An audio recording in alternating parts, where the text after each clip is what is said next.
मैं हूं आपके साथ आस्था कौशिक और आप देख रहे हैं महाबहस। करेंगे शुरुआत उत्तर प्रदेश की सबसे बड़ी बहस में होगी बात बिहार की जीत हार। 27 में कौन कितना तैयार, लेकिन उससे पहले आज के पॉलिटिकल पंच। नहीं, इतना सीट जीते हैं 202, डबल सेंचुरी, हजम नहीं हो रहा। I am not able to understand. अगर ये बेंचमार्क है तो इस बेंचमार्क को तो क्रॉस करना ही करना है हमें। बहुत सारे ऐसे सवाल खड़े होते हैं जिनका जवाब सरकार को ही देना है और वो विपक्ष से पूछते हैं। घुसपैठिए आ गए, 11 साल से सरकार किसकी है? घुसपैठिए आए तो उन्हीं की सरकार में आए होंगे। अखिलेश यादव का स्टेटमेंट आया, उन्होंने बोले एसआईआर की वजह से। कब तक आप पर बकवास बात करेंगे? छोड़िए इसको, आप देखिए आपकी कमजोरी कहां है। अगर आप इस तरह से सोचते रहेंगे कि हम ये हैं और हमको जनता वोट डालेंगी, ऐसा नहीं होने वाला है। सारे के सारे लोग हैं जो संवैधानिक संस्थाओं पर लगातार प्रश्नवाचक चिन्ह लगाते रहे हैं। ऐसे लोगों को देश की जनता, प्रदेश जनता कभी माफ नहीं करेगी। आजम साहब के खिलाफ लगातार साजिश चल रही है, पूरा देश साजिश कर रहा है, बड़े लोग साजिश में शामिल रहते हैं। इसलिए जो फैसले देते हैं वे अलग से बात करो तो कहते हैं क्या करें, बहुत दबाव है, हमारी नौकरी मसले हो जाएगी। ये स्थिति हो गई जजों के ऊपर इतना कार्यपालिका का दबाव हो गया है कि वे स्वतंत्रता पूर्वक फैसला नहीं दे सकते। आजम खान जी के मामले में तो कहना ये कि जैसी करनी वैसी भरनी।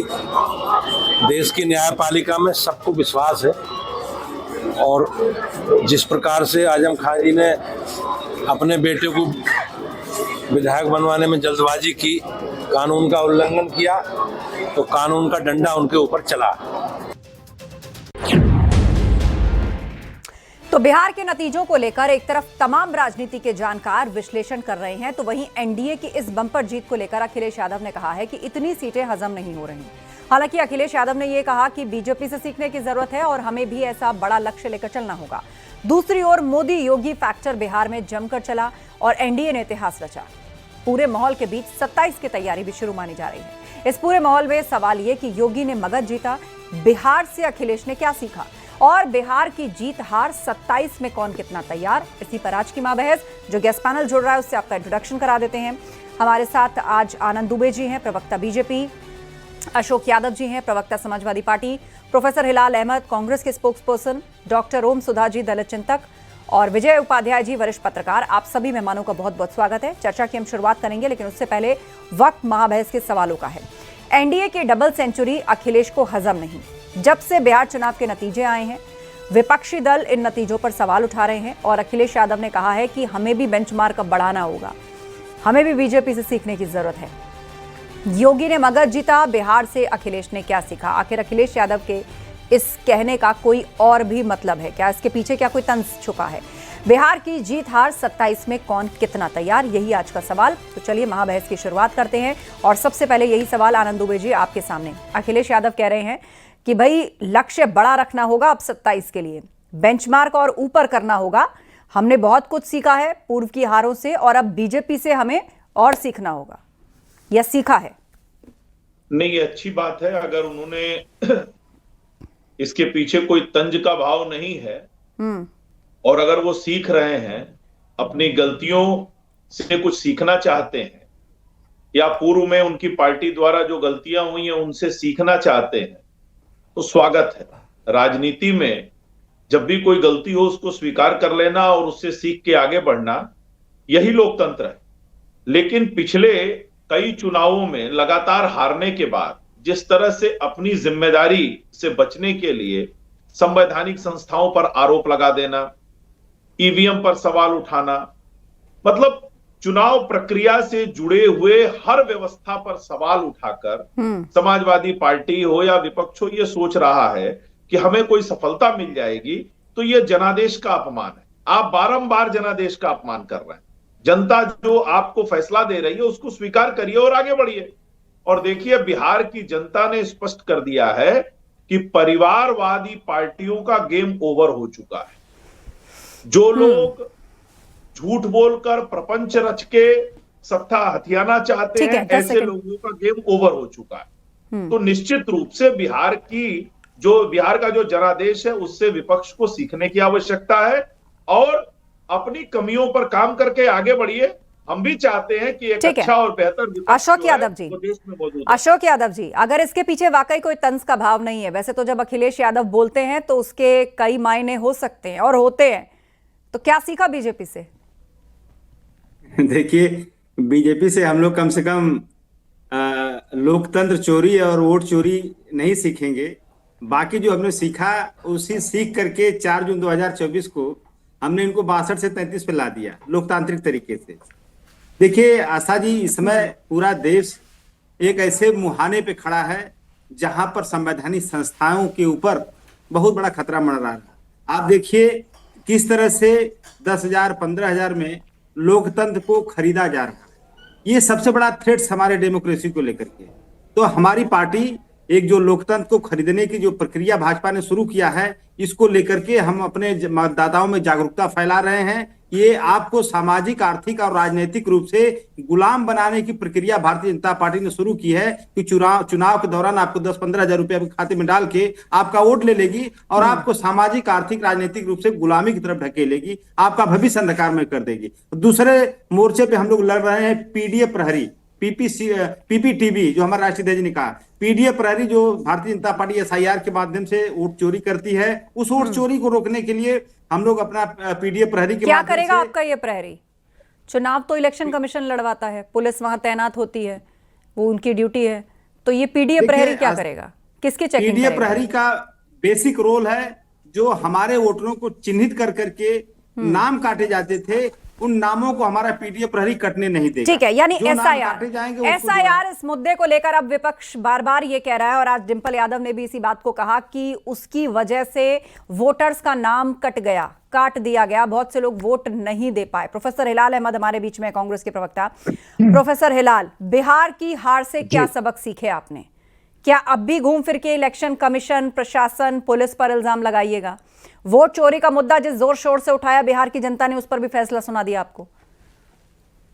जी हाँ, देखिए, पहली बात तो सबसे यही सीखना है कि इलेक्शन कमीशन के अंदर जो भी बदलाव किए गए, जो भी संविधान में जबरदस्ती परिवर्तन करके विपक्ष उसके न मौजूद नहीं संसद में, फिर भी आपने जो है वो इलेक्शन कमीशन की पावर्स में चेंज कर दिया, इलेक्शन कमीशन की नियुक्ति की प्रक्रिया को चेंज कर दिया। ये अपने आप में बताता है कि भारतीय जनता पार्टी किस प्रकार का इलेक्शन कमीशन चाहती है। यह निश्चित रूप से बताता है कि भारतीय जनता पार्टी एक ऐसा इलेक्शन कमीशन चाहती है जिसके अंदर विपक्ष की किसी तरह का कोई भी रोल या कोई भी उसकी साझेदारी न हो। इसीलिए इस तरह के चेंजेस किए। कई सवाल हमने पूछे इलेक्शन कमीशन से, इलेक्शन कमीशन ने उसमें से किसी का भी जवाब नहीं दिया है। अब अगर मैक्सिको के वहां लोगों की तस्वीर लगा करके 150 से ज्यादा हम पहचान पत्र जनरेट कर देते हैं और वो वोट दिलवा दिए जाते हैं उनसे, तो क्या हम इलेक्शन कमीशन से सवाल नहीं करेंगे? ये सवाल तो हमारी प्रेस को करना चाहिए, मीडिया को करना चाहिए, चौथे स्तंभ को करना चाहिए था कि आखिर क्या बात है, क्यों नहीं आप जवाब देते हैं? कैसे ऐसा हो गया कि मैक्सिको की एक नेत्री का आपने जो है वो फोटो लगा करके 150 से ज्यादा हो गए, एक एक घर के अंदर 20-20 से ज्यादा लोगों के हैं। अभी बिहार में हमने देखा कि जिन लोगों ने दिल्ली में, हमारे सांसद जिन्होंने दिल्ली में भी वोट दिया, उसके बाद में बिहार में भी आकर के उन्होंने वोट दे दिया। तो किस तरह से भारतीय जनता पार्टी ने ये 80% 90% जो जीत हासिल की है उसके कौन से तरीके अपनाए? बहुत से सवाल हैं, आनंद दुबे जी नोट करते चलिए, इन सबका जवाब आपको देना होगा, लेकिन उससे पहले डॉक्टर ओम सुधा, दलित चिंतक हमारे बीच में। ओम सुधा जी, बिहार के चुनाव को एक तरीके से जो पीडीए का मुद्दा है, एक समय ऐसा आया जब ये कहा जा रहा था कि भैया पिछड़ों की जो पॉलिटिक्स है वो पूरी तरीके से बिहार के चुनाव में हावी हमेशा से रही है और इस बार भी इस मुद्दे को उठाया, बहुत सारी पार्टियों का ये आधार भी है। तो अब लेकिन एनडीए को बम्पर तरीके से जिता दिया है लोगों ने, तो अब क्या माना जाए कि पिछड़ा किसके साथ खड़ा है? रूरल आबादी देश की किसके साथ खड़ी है? बिहार में तो सबसे ज्यादा रूरल आबादी रहती है हिमाचल के बाद। पहले तो ये कि लोगों ने जिताया है या ईवीएम ने जिताया है या चुनाव आयोग ने जिताया है, यह स्पष्ट नहीं है।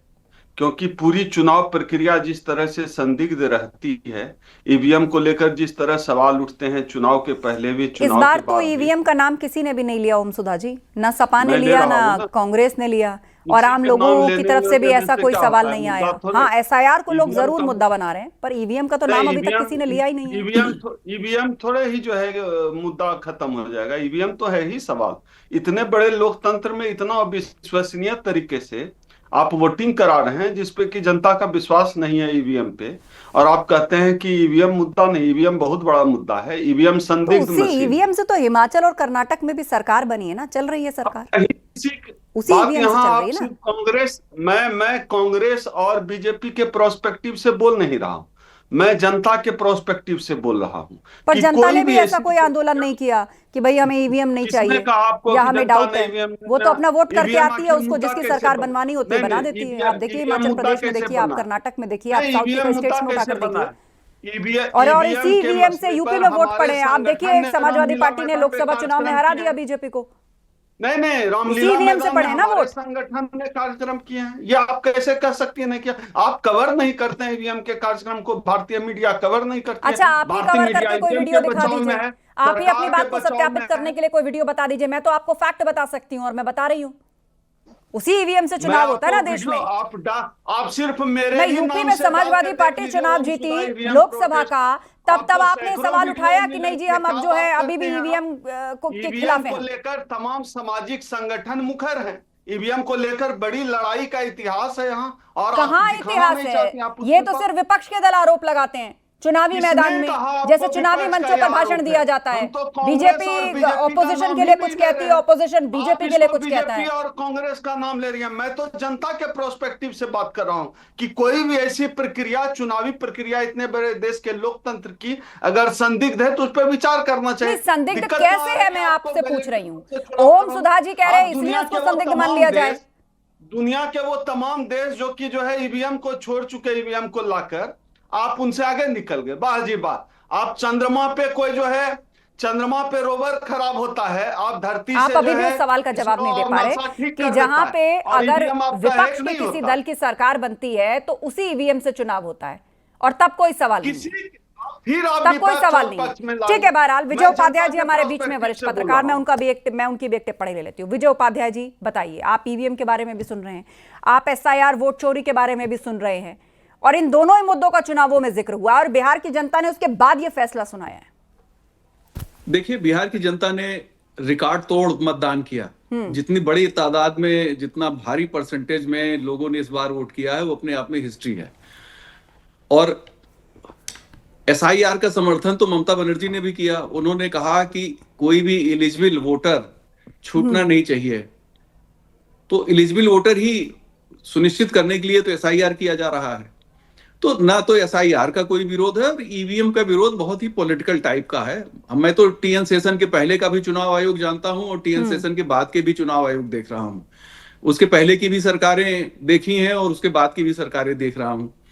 देखिए, अभी बहुत सी चीजें सुधार प्रक्रिया में होती रहती हैं, लेकिन मतदाता सूची दुरुस्त हो, क्योंकि हमारे पास अभी कोई नेशनल आइडेंटिटी कार्ड नहीं है। हमारे पास अगर कोई पूछे, आस्था जी आपसे कोई कहे कि आप भारत की नागरिक हैं, प्रमाणित करिए, तो बहुत मुश्किल होगी। आपके पास कोई प्रमाण नहीं है। इसीलिए केंद्र सरकार एनआरसी ले आ रही थी। एनआरसी से कम एक रिकॉर्ड हो जाता है कि कौन भारतीय नागरिक है, लेकिन विपक्ष ने ही विरोध किया एनआरसी का। और एसआईआर का समर्थन चूंकि ममता बनर्जी ने कर दिया है, और कांग्रेस और आरजेडी ने भी कर ही दिया, क्योंकि चुनाव के पहले मुद्दा बनाया था, चुनाव के बाद कोई मुद्दा नहीं बनाया। और कांग्रेस के नेता शकील अहमद ने कह दिया कि 65 लाख लोग कहाँ हैं, सड़क पे निकल के आए, अगर वो सही लोग थे तो ये तो केवल पॉलिटिकल चीजें हैं। राजनीति में कई चीज ऐसी लॉजिक दी जाती है भ्रांति उत्पन्न करने के लिए, और भ्रांति कुछ का मति भ्रांति रहती है तो उनका तो कोई इलाज ही नहीं है। कुछ ना कुछ सवाल इस तरह के उठते रहते हैं। मुझे लगता है कि जिस तरह का चुनाव हुआ, चुनाव की प्रक्रिया को लेकर कोई सवाल नहीं है। बिहार के सभी ने उसे एक्सेप्ट किया है। मुकेश साहनी ने बहुत खुले दिल से एक्सेप्ट किया है, बाकी नेताओं ने भी एक्सेप्ट किया है, और जो चीजें हैं जनता के सामने है। देखिए, इस देश में बेईमानी करना, आनंद दुबे जी, सबके सवाल आपने सुने। देखिए, विपक्ष का एक बहुत पुराना नारा है, जीत गए तो हम, हार गए तो ईवीएम। इसी ईवीएम से 2 बार देश में कांग्रेस की सरकार लगातार रही, यूपीए। इसी ईवीएम से बहन मायावती जी भी उत्तर प्रदेश में मुख्यमंत्री बनी और अखिलेश यादव भी मुख्यमंत्री बने। इसी ईवीएम से पश्चिम बंगाल में ममता बनर्जी लगातार हैं। इसी ईवीएम से हर उस जगह जहां भाजपा नहीं है विपक्ष की सरकार है। लेकिन अच्छा आस्था जी, आप बताइए, कोई आपको आज तक ऐसा छात्र मिला है जो फेल होने के बाद आके कहे कि गलती मेरी थी? वो तो यही कहेगा प्रश्न पत्र बहुत मुश्किल था, आउट ऑफ सिलेबस क्वेश्चन आ गए थे, या मैंने तो सही लिखा था, मैं लेट पहुंच गया था, वो टीचर ने अंदर जाने नहीं दिया, पर्चा बहुत देर से बटा। वो तमाम बहाने करेगा, लेकिन ये कभी नहीं कहेगा कि हाँ मैंने ठीक से पढ़ाई नहीं की या मेरी समझ कमजोर थी इस वजह से मैं फेल हो गया। ये ठीक उसी प्रकार का बहाना है। चूंकि इन परिवारवादी पार्टियों को पता है और इनके प्रवक्ताओं को भी पता है कि अगर ये स्वीकार कर लेंगे कि हाँ हम वाकई अक्षम हैं और जनता इसीलिए हमको हरा रही है, तो कौन वोट देगा? तो इसीलिए ये रोज रोज नए नए बहाने गढ़ते हैं। अब इन्होंने कहा 10,000 रुपए में लोकतंत्र बिक गया। साहब, ये वही लोग हैं जब दिल्ली में आम आदमी पार्टी की सरकार तरह तरह की चीजें करती है तो ये कहते हैं गरीबों के जीवन में बदलाव के लिए ऐसा किया जा रहा है। इसको घूस नहीं कहा जा सकता है। जब तेलंगाना में ये लोग करते हैं तब नहीं कहते हैं। और तो और राजस्थान में ड्यूरिंग इलेक्शन मोबाइल बांटे गए, चूंकि प्रक्रिया वो फैसला पहले हो चुका था। और इसमें अगर कोई पॉलिसी है जो चुनाव के पहले, ठीक है, आचार संहिता लागू होने से पहले नहीं, लेकिन आनंद जी, ये जो महिला रोजगार योजना बिहार जिसके तहत 10,000 रुपए ट्रांसफर किए गए, इसकी टाइमिंग को लेकर सवाल है कि भाई जिसको आप कह रहे हैं कि ये गेम चेंजर साबित हुई, दरअसल ये एक्चुअल गेम था। यही मैंने बताया ना आपको, राजस्थान का उदाहरण दिया, दिल्ली का उदाहरण दिया, तेलंगाना का उदाहरण दिया। तमाम राज्यों में ऐसा रहा है कि चुनाव से पहले सरकार तमाम घोषणाएं करती है और वो उसके बाद ऑनगोइंग प्रक्रिया में। अखिलेश यादव जी ने तो चुनाव के ठीक पहले 60,000 करोड़ की परियोजनाओं का जो है शिलान्यास कर दिया और बजट एक के लिए भी नहीं दिया। ये तो उत्तर प्रदेश में भी किया इन लोगों ने, लेकिन जनता इन पर यकीन नहीं करती है। ठीक है, अशोक यादव जी, उसके बाद हिलाल जी। हाँ, अशोक यादव जी। देखिए आस्था जी, आनंद भाई जो है पास होने वाले फेल होने वाले छात्र की बात की, लेकिन पास होने वाले छात्र के बारे में नहीं बताया कि प्रिंसिपल उसका चाचा है और प्रिंसिपल ने कॉपी लिखवा के उसको पास करा, ये नहीं बताए होंगे। देखिए, कहावत है कि सैया भय कोतवाल अब डर काहे का। जब जिस दल को जितवाने का ठेका उस देश का चुनाव आयोग ने ले लिया, उस दल को भला कौन हराएगा? अरे बता रहा हूँ। देखिए आपको आस्था जी, मैं ज्यादा नहीं कहूंगा। अभी आनंद भाई ने कई राज्यों का उदाहरण दिया, मैं 4 राज्यों को उदाहरण दे रहा हूँ। राजस्थान, अशोक गहलोत सरकार ने स्मार्टफोन बांटने की योजना उनकी पहले से चल रही थी, इलेक्शन कमीशन ने रोक दिया। कहा है model code of conduct violation है। सुन लीजिए, फोटो हटाने तेलंगाना के लिए कहा था, रोका नहीं था। अरे सुनिए, फोटो हटाने के लिए कि कवर पे अशोक गहलोत का जो फोटो है उसको हटा दिया जाए। झूठ मत बोलिए। सुनिए पूरी बात बता रहा हूं। बिल्कुल गलत। अरे बीच में, ठीक है, वो हम हिलाल जी के पास लेकर जाएंगे सवाल। लेकिन अशोक जी, चुनावी मौसम में आप लोगों ने भी शिलान्यास किया बहुत सी योजनाओं। आस्था जी, देखिए तेलंगाना में रायतू बंधु योजना के तहत 50 लाख किसानों को पैसा दिया जाता था। जानती है स्कीम कब से थी? 2018 से। और चुनाव आयोग ने रोक दिया, कहा कि नहीं, जब तक मॉडल कोड ऑफ कंडक्ट लागू रहेगा आप पैसा नहीं ट्रांसफर कर सकते। 2018 से योजना चल रही थी। और बिहार में क्या हुआ? बिहार में तो चुनाव के ठीक कुछ महीने पहले योजना लॉन्च की गई और चुनाव के दौरान, आचार संहिता के दौरान लगातार पैसे हर हफ्ते ट्रांसफर होते थे। 1 करोड़ 21 लाख महिलाओं के खाते में ट्रांसफर होते थे हुए पैसे। अब आप बताइए, जब चुनाव आयोग ऐसी प्रक्रिया को बाकी उड़ीसा में रोक दिया, राजस्थान में रोक दिया, ठीक है आनंद जी इसका जवाब, उसके बाद हिलाल जी। हाँ आनंद जी इसका जवाब। ठीक है अशोक जी, महाराष्ट्र नहीं रोका, टाइमिंग को लेकर सवाल है। पहली चुनाव आयोग हाथी तक ढकवा चुकी है उत्तर प्रदेश में। अब तो है चुनाव आयोग है ही नहीं, बिना नाखून का जो है दांत। आप फिर से वही कह रहा हूँ, ये सिर्फ हाथी तक ढकवा दिया था चुनाव आयोग। अब चुनाव में नोट बट रहा है, करने की कोशिश कर रहे हैं। चुनाव में अकाउंट में पैसा जा रहा है। मैंने आपको बता दिया कि चुनाव आयोग हाथी थे वही। चुनाव आयोग बोलिए ना आप लोग। आप मोबाइल पर जो फोटो लगा कर दे रहे हैं उसको बंद करिए। मोबाइल की योजना पे अकाउंट में जो पैसा जा रहा है वो चालू रहेगा ना। कहीं भी पहले अकाउंट में जो पैसा जा रहा है वो चालू रहेगा। अच्छा ठीक है, प्रोफेसर हिलाल अहमद वो अपनी बात रखना चाह रहे थे। आनंद जी मैं लौटूंगी और उनका भी कोई सवाल होगा डेफिनेटली। हिलाल अहमद जी बोलिए। नहीं, अभी बहुत अच्छी बात कही है कि क्वेश्चन पेपर जो है उसको लोग कहते हैं जब नंबर खराब हो जाते हैं कि साहब एग्जामिनेशन नहीं ठीक हुआ।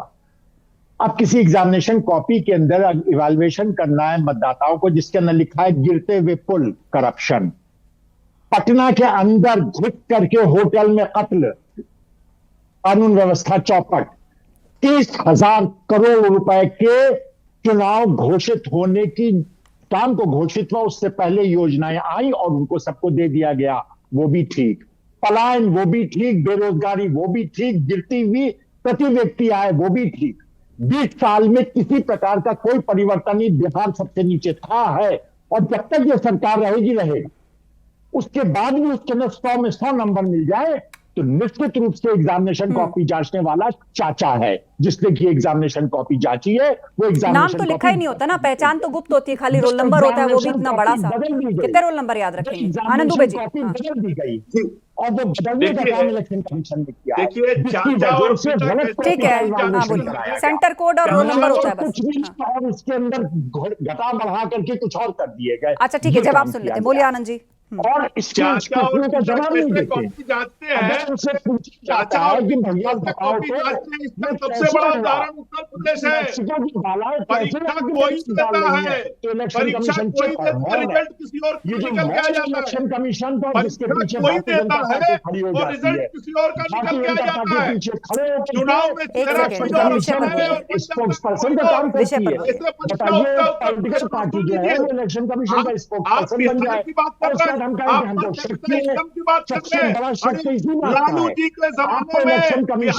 हिलाल जी अब उनकी भी बात सुन लीजिए ना, आपने आरोप लगाया, आप उनकी बात तो सुनिए ना, क्या कह रहे हैं वो।